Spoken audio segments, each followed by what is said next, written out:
За ингээд та бүхэндээ энэ өдрийн мэндийг дэвшүүлье. Би Төв аймгийн Жаргалан сумын 3 дугаар багийн Баян булаг цэцэрлэгийн эрхлэгч Тэгш Жаргал гэдэг хүн байна. Манай сум 4 цэцэрлэгтэй.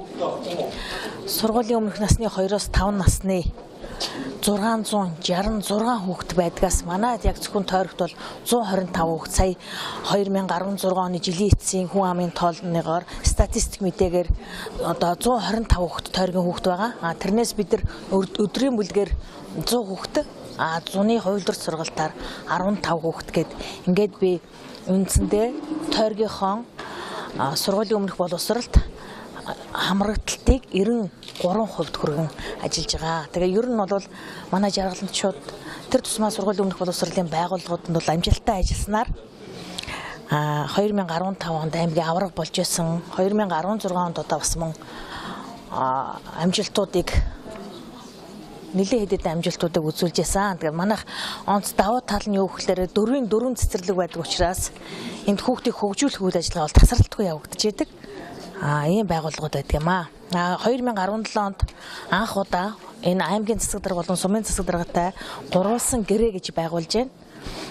Энд бол одоо бидний аймгийн зүгээс, сумын зүгээс, цэцэрлэг байгууллагын зүгээс хамтарч одоо гурвалж үйл ажиллагаагаа нэгдсэн чигт үүрэгтэй явуулахад одоо төхөмтэй болов гэж ингэж бодож байгаамаа. Тэгээд бас мөн Үрдөнгийн гэрээ байгуулахаас гадна 2017 онд ажил зохион байгуулах үйл ажиллагааныхаа төлөвлөгөөг мөн бас гурвалсан гэрээгээр батлуулаад ингээд авч явж байна. Манайх одоо аймгийн засаг дарга боловсролын яамны сайттай гэрээ хийсний дагуу 5 настай хүүхдийг 100% хамруулах сургуулийн өмнөх боловсрол энийг нэгдүгээрт байна. Хоёрдугаарт манай цэцэрлэгийн хувьд бол цэцэрлэгийн жишг хойд бүсийн цэцэрлэгийн жишг номын санг байгуулсан байгаа. Одоо энийг өргөжүүлээд ер нь номоор хүүхдийг төлөвшүүлэх, хөгжүүлэх, тоглонгоо номоор хөгжүүлэх ийм одоо үйл ажиллагаад явагдаж байгаа.